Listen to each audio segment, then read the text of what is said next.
Usapang totoo, walang preno. You under vlogcaster, real talk lang, walang plastikan. Magandang araw mga ka-Wonder, welcome back sa ating YouTube channel, Wonder Vlogcaster po. Magandang araw sa inyo lahat, Mark Narboneta here. Pag-usapan natin itong pag-strike back, itong pag-respond ni Christian Esguerra ng Facts First, dito sa mga loyalista na ginagawa siyang pulutan mga ka-Wonder. Meron siyang mga remarks, meron siyang mga sinabi rito na ito nga ay lalong kinagalit at kinainis ng mga content creators. Kasama na tayo ron mga ka-Wonder, magbibigay tayo ng ating reaction dun sa sinabi niya.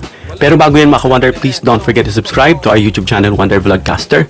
100% libre po ang pag-subscribe. Click nyo po yung subscribe button, lalabas yung bell icon, piliin nyo yung all. So medyo mahaba yung video niya kaya hindi na natin po ipi-play. Sinabi niya kasi dito mga ka-Wonder na itong nakakayaman daw sabihin, parang ganun. Si Christian kasi is known for his sarcasm, yung mga satirical banat niya, kagaya niyang mahal na Pangulong Marcos, yan. Medyo alam niyo na yung ibig sabihin yan, at may mga napapansin tayo sa kanya, na parang siya nagiging party pooper, I'm sorry for the term, siguro sport spoiler na lang, na pag may kagaya nitong si Senator Edu, galing siya sa interview kay Sandro Marcos at nila pahatin, at medyo nag-enjoy sila sa sinabi nga ni Sandro Marcos na sinabi niya yun first time itong sinabi ng mga Duterte sa kanya, At nung nakausap niya na si Senator Edu, of course yung usual combo nila, na dalawa lang sila, sinabi nga ni Senator Edu yun, pero bumanat na naman tong si Christian, hindi niya man lang pabayaan i-celebrate yun na pag-usapan. Banat na naman siya, hindi naman bumugot na naman siya talaga mga kawanda. Bumanat na naman siya. Kaya tahimik lang si Senator Edu, hindi nagsalita. Siguro sa isip-isip lang, siguro sa isip-isip lang. Bumanat ka na naman, Christian. Yan ka na naman. Siguro. Kaya yung mga sinabi niya pa ka-Wonder, itong mga punto na ating pong pagbabasihan, pag-uusapan ngayon, yan po yung bibigyan natin ng reaksyon. Una, yung mga sinasabi niya, mga ka-Wonder, na mga reaction niya, thoughts niya, comments niya, habang siya ay nag-i-interview sa mga politicians, sa yung mga political analyst, mga lawyers, etc. Nagko-conclude siya, nagbibigay siya ng sarili niyang opinion. May napapansin na ako sa kanya noon na sinasabihan ko siya pero I wasn't mentioning his name. Pero this time, kailangan ko na i-drop yung name niya. So, may sinasabi siya ron na mga kagaya nito na parang ilang years na raw siya. Nakabuo siya ng body work for 2 decades or more, something like that. So, sinasabi niya ngayon na hindi rin daw pwedeng maging journalist yung yung content creator, pero yung journalist pwede siya maging content creator, pero yung content creator hindi siya, or vlogger hindi siya pwede maging journalist. I remember way back in high school, yung journalism kasi is elective lang namin yan, magkasunod na taon po yan, 3rd year tsaka 4th year. Yan, yung mga kasabay ko sa batch, alam nila yan. Doon kasi tinuturo paano ka magsulat, paano mo isusulat, at hindi lang yung basta makasulat, sinusulat din doon yung mga facts, i-verify mo, kailangan mo yan kasi magi-interview ka. Practice yan. Interviewin mo yung ibang sections, hanggang sa labas, hanggang sa yung minsan politicians na-expose na. Training, 2 consecutive years yun. Kaya parang to brag, yung sinasabi niyang siya lang yung may karapatan maging, ibig sabihin, parang journalist siya, at pwede siya maging vlogger, pero not all vlogger can be journalist. Ngayon yun yung pag-uusapan natin sa kanya. Kasi ang tunog niya mga ka-Wonder, kung binabanatan niya si Senator Pia, na very condescending, I think this is res ipsa loquitur, Mr. Esguerra. Parang ito yung sinasabi mo na binabash mo yung mga senators dahil sa kanilang pagiging condescending, and lo and behold, it just proceeded out of your mouth. Rinig na rinig natin. Ano pa? May mga sinabi pa siya rito na itong DDS daw at saka itong mga Marcos ay parehas daw mag-isip. Anyway, i-dissect natin, himayin natin isa-isa. Kasi marami tayong masasabi dun sa sinabi niya. Patulog na tayo. At then again, I admired Facts First, perhaps until now, not because of you, but because of those people, those personalities that you're inviting in your program. Kasi nakakapulot ako ng aral sa kanila. Especially from those lawyers. And of course, even to Senator Edu, kahit na medyo pakengkoy-kengkoy kayo, nakukuhaan ko siya ng info as kahit tinatawag siyang heckler, but still, meron siyang experience. Kaya, natututunan natin. In fact, nagtanong pa nga ako sa kanya, nung nakita kami dun sa wake ni Mima, about this 24 and 2/3 niya sa Senate. Sinabi niya, magbabago naman. Well, anyway, yung pangunahing kasing punto rito dun sa sinasabi niya, no, na mahalaga, of course, yung malayang pamamahayag. Meron yan sa ating Philippine Constitution. Protected yan. Yung malayang pamamahayag, okay yan. Pero, ito yung sinasabi dyan. Pero, no, dapat kasama nito yung sinasabing pagiging patas. Dapat patas ka. Sinasabi niya na hindi raw siya dilawan, binabanatan niya nga raw minsan. Pero tingnan mo naman ang bibig niya, kung hindi Duterte, Marcos. May ikot lang dun eh. And then, pag napapansin niya na nahalata na siya dilaw, kumbaga sabi nitong isang abogado, no, kay Tikia, sabi, hindi ako DDS. Naku ma'am, tigilan niyo nga po ako. DDS po kayo. Parang ganun dito kay Christian Esguerra, no? Kasi bakit? No? Kasi they are deemed or tagged, no, as dilaw. Bakit? Look at those who are surrounding you. Yung mga kausap mo sa podcast. The way we see them, the way we see their association, we're not giving it directly. Ay, baka naman hindi. Pero look at them. Of course, Senator Edu. No, alam naman natin na he was Secretary of Noynoy, and although ang tingin sa kanya, hindi naman, no? Pero yun kasi ang tingin ng tao, no? Yung impression. Sila si Alumagno. Sino pa? Yung mga nakapaligid sa kanya. And then, may kasabihan tayo. Sabi nga, birds of the same feathers flock together in a good way, not in a bad way. No? Tell me who your friends are and I'll tell you who you are. Parang ganun yung mga dumarating. Ngayon, so sa sinasabi natin, balik tayo sa pagiging malayang pamamahayag, dapat may akibat ito ng pagiging patas. At isa pa, pangalawa, yung maingat ka. No? At ito yung isa pa, yung channel mo na nakalimutan ko yung pangalan, speculation first. Hindi. Sorry. Facts first, ano? Facts first yung channel niya. Facts, no? Dapat evidence-based ka sa pamamahayag mo. Kaya tungkol sa sinabi mo, no, na si President Marcos, how come hindi niya alam itong pinsan niya, itong nangyaring insertion, na sinabi niya nga nangyayari insertion. Yung pagkakaintindi natin, it happened, ano, after na itong sa huling yugto, to the last minute, nag-i-insert itong mga mambabatas, no? Kaya etong pinag-uusapan natin, mga kawander, no, isa pa, may sinabi pa siya na itong loyalista raw parang DDS magsalita, mag-isip.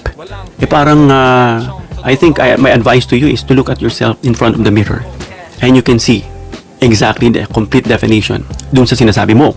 Bakit daw? Kasi binabanatan niya itong mga nagko-comment, no? Nakita niya rin yung comment. Inassume niya agad na Marcos loyalist yun. Diba? Assumption agad. Na sinabi niya journalist ka, Mr. Esguerra. No? Journalist ka. Diba? Dapat hindi ka ganun kabilis magbigay ng yung judgment. Bakit? Pwede na naman DDS yun dahil hindi na naman loyalist ang nanonood sa'yo. Hindi na naman DDS. Diba? Kaya don't conclude na wala kang evidence. Diba? Yung nagbigay sa kanya ng death. Diba?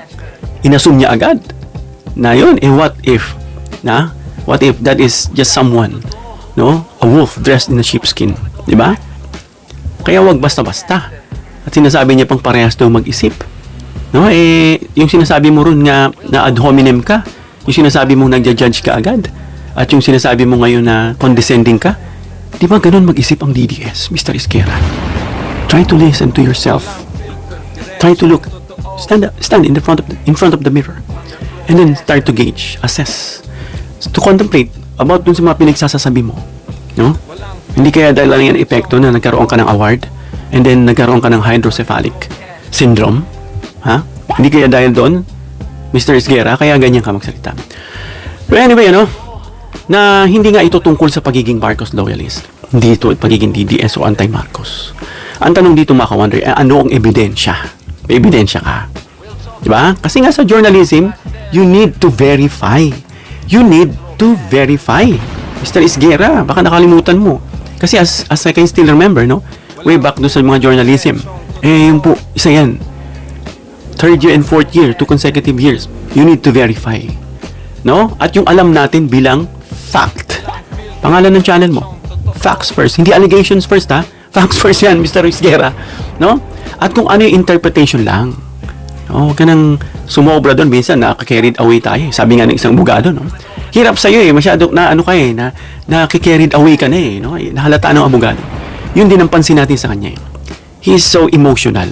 Sa pagiging journalist, dapat ilalabas mo yung personal na hugot mo kung may hugot ka sa isang tao. Kasi kailangan mo rito maging neutral, maging non-bias. Sabi mo, neutral ang channel mo No? Talaga? Diba yun ang tanong natin? Kaya may nabanggit siya dito sa sinasabing body of work. Yan, yung pagiging journalist siya. Yun na nga, na parang very condescending nga ang dating. Sinabi niya kasi mga ka-wonder na buo yung body of work niya. Dapat tingnan dito mga ka-wonder. Yung quality ng kanyang body of work. Whether these parameters, na sinasasabihin natin, itong quality, accuracy, yung sinasabing sourcing at consistency ng buong body of work mo. No, it's not just the term body of work. Kailangan nandito itong mga elemento.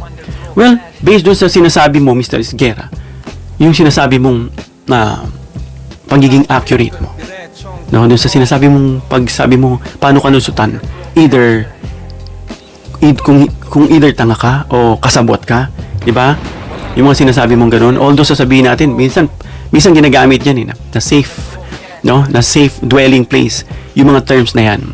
Pero pag inexpress mo yan, hindi ko naman sinabing, pero actually gusto mo sabihin, gusto mo talagang banggitin yung word, pero gagamit ka ng, hindi ko naman gusto sabihin tanga ka o bobo ka pero yun talagang gusto mong ipatid. Ginamitan mo lang ng mga satirical approach, yung method mo. Kasi si Mr. Esguerra, pansin natin sa kanya, yung banat niya is medyo sarcastic siya, medyo pasatire siya. Yung mga sinasabi niyang, hindi kagaya kay Robin, which is, this time, totoo naman, na napakahusay. Number 1, paborito ko nga yan. Pero that's opposite para dun sa hindi nakakaintindi. Ganun po ang banat niya. Dun din, the way how he addressed PBBM, yung mahal na Pangulong Bongbong Marcos. Alam niya yan ng tao, na alam niya yan. At yung sinasabi niya pagiging journalist, mga ka-wonder, ay hindi lang ito tungkol sa dami ng trabaho o haba ng karanasan. Hindi lang yan. Tungkol dyan. At tama naman siya, na sinasabi niya, hindi lahat ng content creator ay journalist. What do you mean by that? Kasi hindi daw pa, correct me if I'm wrong, hindi pwede parang ganun. Hindi pa pwede, ang term niya pwede, na sinasabi niya, ang content creator hindi pwedeng maging journalist, pero ang journalist pwedeng maging. Yung term na pwede, maraming meaning yan. What do you mean by pwede? Do you mean by acquiring it through education? O may mga journalist akong kilala, hello, Mr. Esguerra, na hindi naman graduate ng journalism, na hindi nga graduate, sa tingin ko dahil lumalabas sa mga pagbubusisi sa kanila, hindi nakatapos, and yet they are journalists. May mga kilala nga akong journalist, kung magsalita, parang hindi journalist, daig ko pa, diba? Daig pa ng ibang mga content creators kung magsalita, pag-express yung thoughts, yung relevance, diba? I'm not dissing itong mga journalists, marami tayong friends, pero may mga dahil sa sinasabi mong journalism, na parang sounds like nagkakaroon ka na ng yun pa rin, parang condescending pa rin ang dating, diba? Na parang kami, journalist kami, pwede kami maging content creator o vlogger, pero kayo hindi kayo pwede maging vlogger, ay maging journalist, parang ganun, diba? Sa tingin ko pwede, Now, like especially nowadays, we have the leverage, behold, lo and behold, the advent of the Google, yung mga pwede mong i-web, pwede mong aralin, and then wala, pwede ka nang tumayo sa harap, gaya nung sinasabi ko na hindi naman nakatapos pero journalist, mahusay pa, diba? Pero ngayon mga ka-wonder, sinasabi niya na hindi nga pwede lahat ng content creator daw ay pwedeng maging journalist. Pero yung gagawin mong automatic na tama yung claim mo doon sa sinasabi mo kasing defense mo, yung paliwanag mo na yung ginamit mong Pangulong Marcos, ganito ganyan, dahil sa experience mo pagiging journalist, dapat in-explain mo sa tao para maintindihan nila na yun ay hindi isang rudeness, na hindi nga yun na kabastusan. Dapat pinapaliwanag mo sa kanila. Kasi nga hindi naman lahat journalist, di ba? Hindi naman lahat Ngayon yung journalism, mga ka-wonder, Mr. Esguerra, as I can still remember, journalism requires evidence. Gagather ka na evidence. Do you have evidence with your allegation against PBM? Pangalan ng channel mo, Facts First Facts First. Diba? First, una yung facts. Katotohanan. Doon sa sinasabi mo, parang allegations first ang nangyayari mo, Mr. Isguera eh. Where is your fact? Where is your evidence? And then, aside from that, you need to verify. Being a journalist, tama mali. Hindi yung nauuso na ngayon na banat lang ng banat. Basta lang may maisulat. Basta lang may laman. No? You have to verify. Diba? Yung context. Ano yung context na pinag-usapan? Dapat, yung context mo is tama, rational, logical, no? At isa pa, accountability. Diba? Accountability. Yung accountability mo bilang isang ayaw mo nga sabihin na influencer. Pero kasi whether you like it or not, I myself, I'm not using influencer. I use content creator. So, kasi bakit? We can influence others eh. Through our mouth, itong ating ginagamit mga instrument, mouthpiece. No? Pwede ka maka-influence ng others. Diba sabi sa psychology, paulit-ulit mo na pinakikinggan at pinapractice, nagiging lifestyle mo na. Nagiging part na ng behavior mo. And then later on, nagiging character mo na. Diba? Kaya yung sinasabi ron, na mga binabanggit mo dapat, iniisip mo lagi yung salitang accountability. No, accountable ka dun sa tao. Kaya ito, binabash ka. Diba? Kasi part yan eh, yung pagiging accountability. Ngayon, iiyak ka dyan sa platform mo. Humingi ka ng simpatiya dyan sa mga subscribers and viewers mo. No? At nabawasan ka nga ng libo-libo. No? Part na yan na accountability. Kasi bakit? No? Buntot mo, hila mo. Hila mo, buntot mo. Ngayon, hindi mo kasi inisip na itong mga loyalista na binabash mo, na sinasabi mong maladidies mag-isip, iyan lang naman yung nagiging pro-dilaw din. Hindi mo ba iniisip yung salitang pro? Pro means leaning towards, you agree, you favor, okay ka, pabor ka, moto ka. Yan yung mga salitang pro. Mga synonyms niyan. Ngayon, like this Lenny Robredo, tatakbo siya, babutuhin nga siya ng loyalista eh. Iniisip mo ba yun? Ngayon, kung talagang, sinasabi kasi niya, hindi siya dilaw eh. No, itong si Mr. Isguera, mga kaibigan natin dilaw dyan, pakisaway po ito. No, baka nasobran ito sa Bibo milk niya nung bata pa. No? Na masyado siyang carried away. Gaya ng sabi ng abogado, hirap sa'yo eh. No, sabi sa kanya. Diba? At dumipensa nga siya ron. In-invite niya yun. Yung kanyang guest, pero pinapatulan niya yung guest niya. Nakikisabat siya. Diba? Isa pa, no? Kaya ang challenge dyan, mga ka-wonder, kung mali ang isang claim. Yung claim niya. Kasi we cannot say that it's a fact. It's just his own opinion or claim. Dahil dun sa sinasabing malayang pamamahayag. Diba? Kaya ang challenge dyan, handa ba itong itama? Yan ang tanong sa kanya. Pero yung pagiging tama niya, mukhang ma-pride pa yan. Sabi niya, hindi, pakiayos nyo lang. Sasabihin niya pa yung tao na parang, correct me if I'm wrong, mga ka-wonder, no? Napaki-correct yung mali niya. Parang ganun. No? Asan yung humbleness dun? No? Handa ka ba? Yun yung challenge sa'yo eh. Na itama yung claim mo. No? Hindi pabor sa sariling naratibo. Pabor ka ba ron? Kasi kami, no? Pag sinabi kasing loyalist, pro-Marcos, pro-admin, no? Hindi kami saradong isip. Bukas kami sa dilaw, bukas kami dun sa mga grupo ni Isko, Pacquiao. At sometimes, pag nakitaan natin ng mabuting side and deed itong si Duterte, binibigyan natin ng papuri. Pero we weigh things out. Kung napakabigat, no, nung mga nagawa niya, nako-cover agad yung mga mabubuti na ilan lang. No, kasi tandaan mo, ang journalism, may lapis, pero may pambura din sa dulo niyan. Diba? Ngayon, ikaw, tama ka bang? Willing ka bang gamitin yung pambura mo? Hindi lang sulat ka ng sulat? Kasi alam natin yung lapis ng high school pa tayo, pinagsusulat natin, pero pag nabatik tayo, pinantutusok din natin yan sa mga classmates natin, di ba? Di ba? Naalala niyo yun? Ilan na ba natusok niyo? Pero may pambura, yun ang point ko rin eh. Willing ka bang itama? No, hindi yung ma-pride ka na parang hindi ka willing. At kung magtutunog ka man na apologetic, hindi naman talaga. Diba? Yun yung pagkakarinig ko sa sinasabi niya, no? Kasi dinipensaan niya pa, nagsalita pa siya ng mga ad hominem, ng mga medyo ang tunog is condescending pa rin, no? At kinumpare niya pa yung mga comparison niya between DDS. Lahat po ng sinasabi niya, mga ka-wonder, during his podcasting, nagre-reflect sa kanya, mga ka-wonder. No? Kaya kaya sinasabi pa niya, no? Ito mamaya, banggitin natin, ano? Na hindi sapat yung sasabihin mo na coordinated. No? Yung sinasabing massive online coordinated attack. No? Kagaya ko. Sa tingin mo ako, funded ako. Binabayaran ako. Kung ganun, di ang sarap. Alam mo ba lahat nandun dito sa studio? Dito sa cellphone ko, matagal na akong gumagawa ng content. No? Hindi ka pa siguro content creator. hindi lang ako consistent. No, dati medical ang pinag-uusapan namin. Mga drugs, yan ang aking niche noon. Napunta ako sa sports. And then ito sa political dahil ito talaga yung passion ko. Ito makikita mo rito sa studio na to, ilaw, microphone na to, ha? Itong mixer na to, yung laptop ko, no, yung cellphone, yung camera sa harap, no, yung mga lightings, yan, lahat ng mga yan, galing yan sa bulsa ko.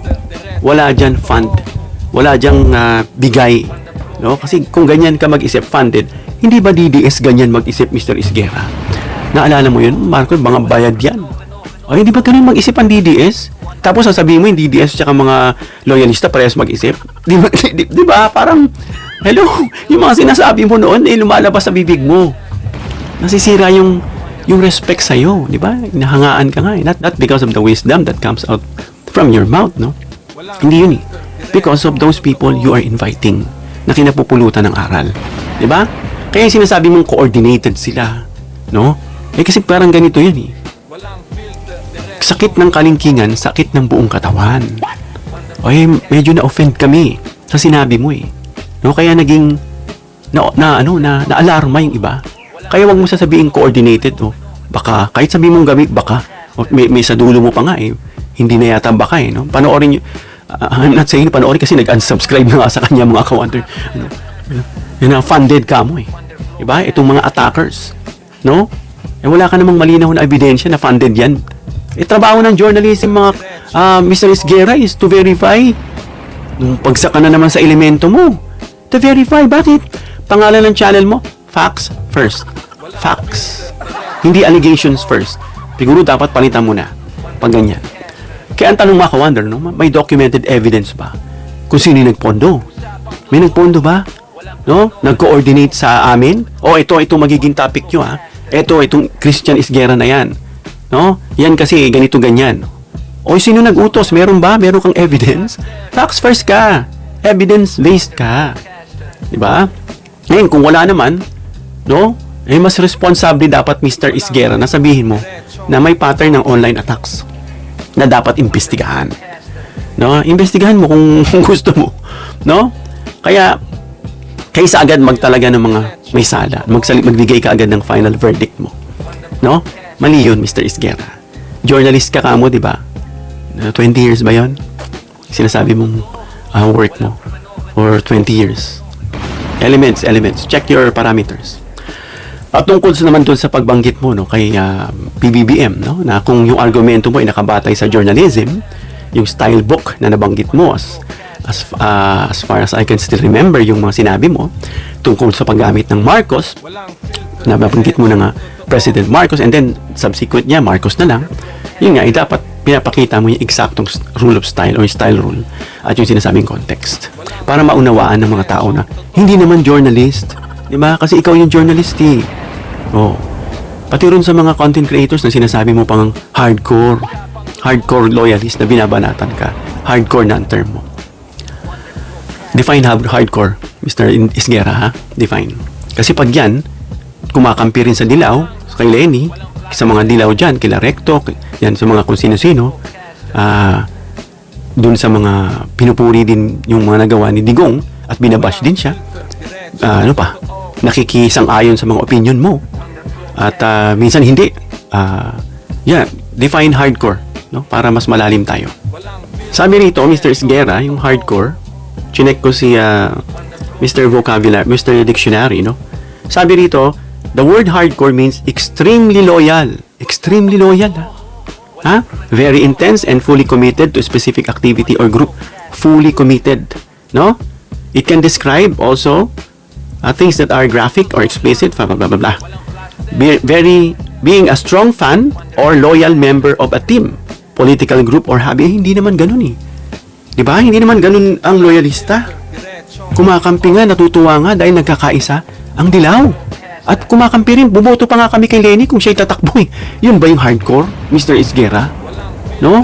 Kaya yung mga terms natin, minsan nagsasalita tayo sa channel natin.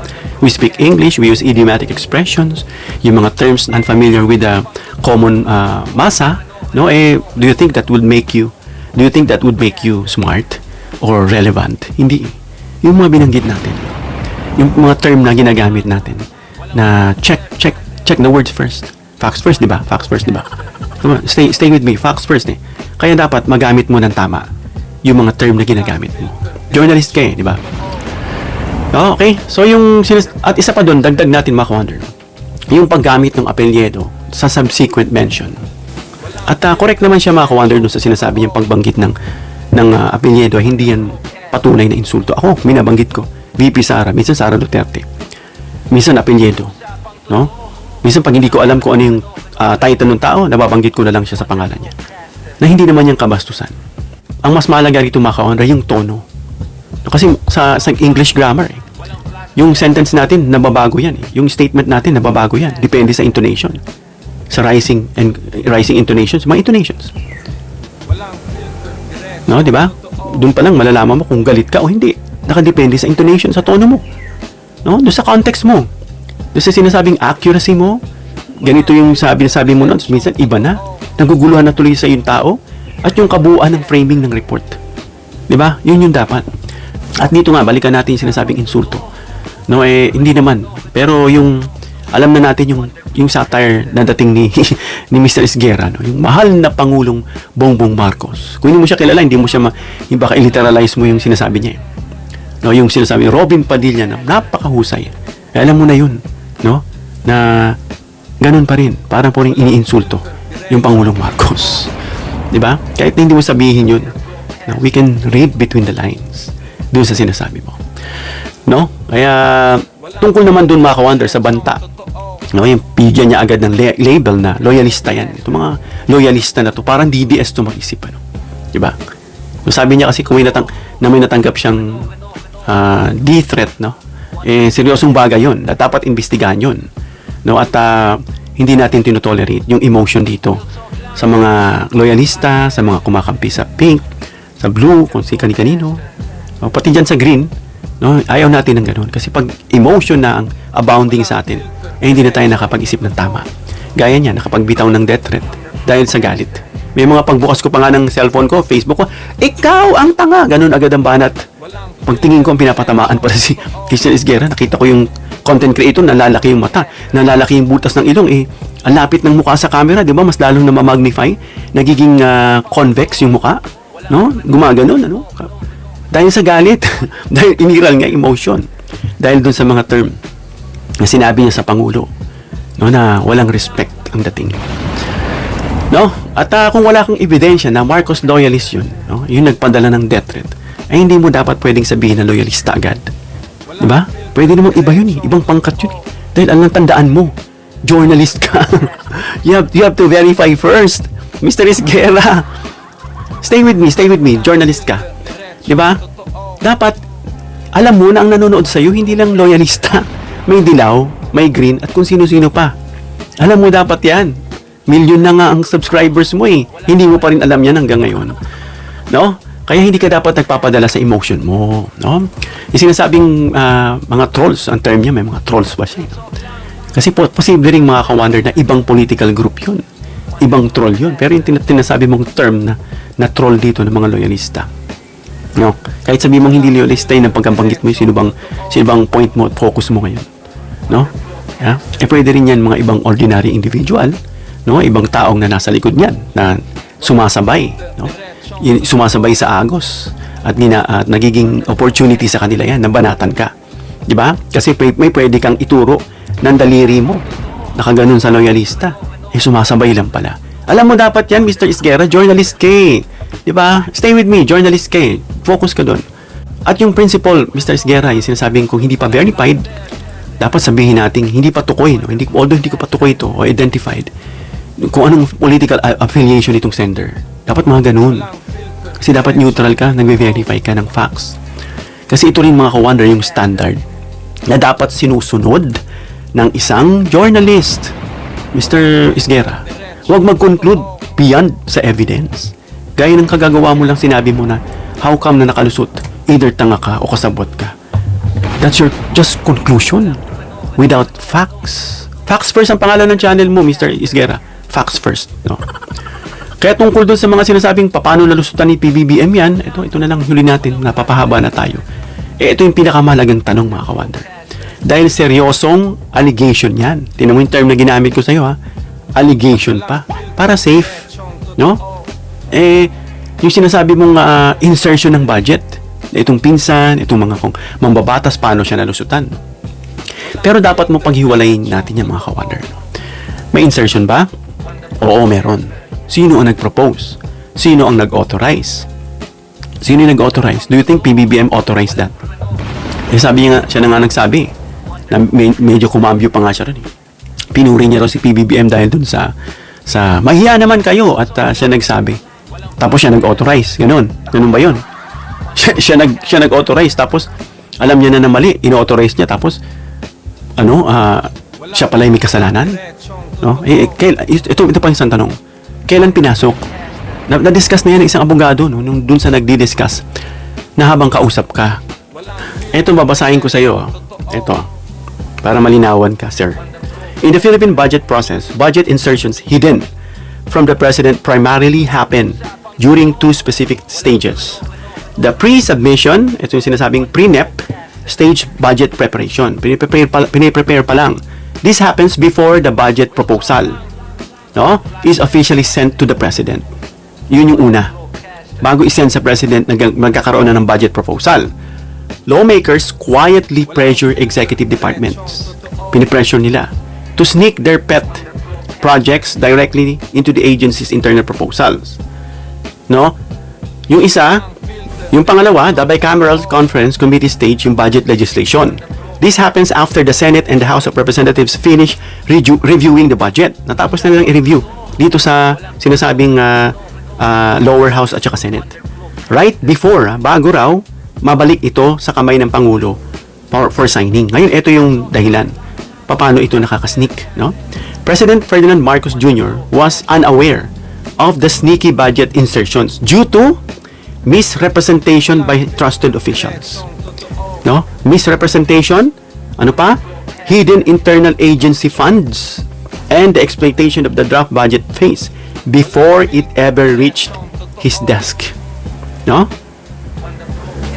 So, paano yun? Unauthorized use of the president's name, the secret DPWH leadership fund, deliberate logic of the presidential veto, at marami pa. Mahirap kasi, ang dami ritong explanation to justify yung sinasabi nating mga yan yung sinasabi ni Sir Christian, no, na hindi ganun. Kaya nga ang presidente ay nagde-delegate siya, no, ng mga tao. Otherwise, madidrain siya. Hindi niya kaya lahat. It happened na may mga ganong sistema na nakakalusot. No, kaya sabihin na natin, pwedeng nakalusot. No, kaya hindi pwedeng sabihin na tanga ka o kasabwat ka. Hindi tamang sabihin 'yon. No, kasi hindi naman omniscient eh. Pag sinabing omniscient, hindi lahat alam. Hindi naman omnipotent, no? O lahat makapangyarihan. Hindi naman sovereign, no, ang pangulo. Meron siyang mga limitation, no? Kaya hindi tama sabihin na tanga as if lahat tayo perpekto. Ikaw ba, Mr. Isguera, minsan ba natanong mo sa sarili mo na tanga ka o hindi? Natanong mo ba yan? Isa pa nagkakamali tayo, tanga ko talaga. Di ba? Ngayon, natanong mo ba sa sarili mo yan? No? Kasi hindi perfect ang tao. Di ba? Hindi ganun ka-perfect. Ngayon, at dapat alamin natin yung actual na papel din ng Pangulong Marcos. Hindi sapat, no, yung common sense o yung sinasabing reasonability para mapatunay isang factual allegation. Yung common sense, mga ka-wonder, maaring magsilbing reasoning natin yan, no? Pero hindi ito kapalit ng mga documentary evidence, no? Hindi yan bilang parang ebidensya na. So you could go after PBBM, no, at sabihin yung mga words na disrespectful. No, kung sinasabing imposible, mga ka-wonder, na hindi malaman ng Pangulo, dapat ipakita kung anong constitutional o administrative o budget process. Kasi nga, nakakasneak eh. Nagkakaroon ng misrepresentation. Kaya mga ka-wonder, hindi kailangan natin maging isang Marcos loyalist para humingi ng ebidensya. Hindi rin kailangan, mga ka-wonder, maging anti-Marcos ka, no, para manawagan ka ng accountability. Kasi yung parehong standard ay dapat gamitin, no, sa Pangulo, sa opposition, sa journalist, sa influencers, DDS loyalist ka o content creators ka, no? Ang pinakamahalagang tanong, ano ang fact? Laging yan ang una. Ano ang allegation? Ano yung opinion? Sabi nga ni Banat Bay doon sa kanyang programa, opinion ko ay binara siya ng mga eksperto. Hindi ka pwede magbigay ng opinion mo. Sabi sa kanya na siyempre yung opinion mo maaring mali. Diba? Ay nakakahawa ka sa tao. So, yun ang sinabi kasi ni Banat Bay. Kung nasundan nyo yung debate na yun, maintindihan nyo mga ka-wonder. At ano yung ebidensya? Diba? Kung journalist yung nagsasalita, like Christian Esguerra, no? Mas mataas yung expectation sa'yo. Ng alin? Ng accuracy. No? Yung fairness. Diba? Journalist kay. Fairness. Ano pa? Verification. Diba? At willingness to correct mistakes. Tandaan. No? Bilang panghuli, no? Hindi problema ang magtanong at pumuna sa Pangulo. No? Hindi problema yan. May makikitid ba na utak na loyalista na kapag pinuna magagalit, makitid yun. Makitid po yun. Pero nasa tamang pamamaraan. Hindi yung to the point na i-disrespect mo yung tao. Mali yun. Ang problema kasi kapag nag-conclude ka ng nauuna kaysa ebidensya. Yan, nagkaroon ka agad ng conclusion, wala ka namang ebidensya. Tandaan, sa journalism, gamitin natin yung lapis. Pwede kang magsulat, pwede kang mag-isip. Pag na-contemplate mong mali, pwede mong burahin. Yan po. Hanggang dito lang tayo mga ka-wonder. Comment down below your opinion para mabasa at mareaksyonan. Please give me a thumbs up if you like this video para ma-share ni YouTube sa iba pang viewers. And please share this video para malaman nyo yung sinabi o response ni Christian Esguerra sa mga loyalista at papaano natin dinebunk yung sinabi niya. Please subscribe, hit the notification bell icon and choose all bilang suporta sa aming mga content creators. Hanggang sa muli mga ka-wonder. God bless.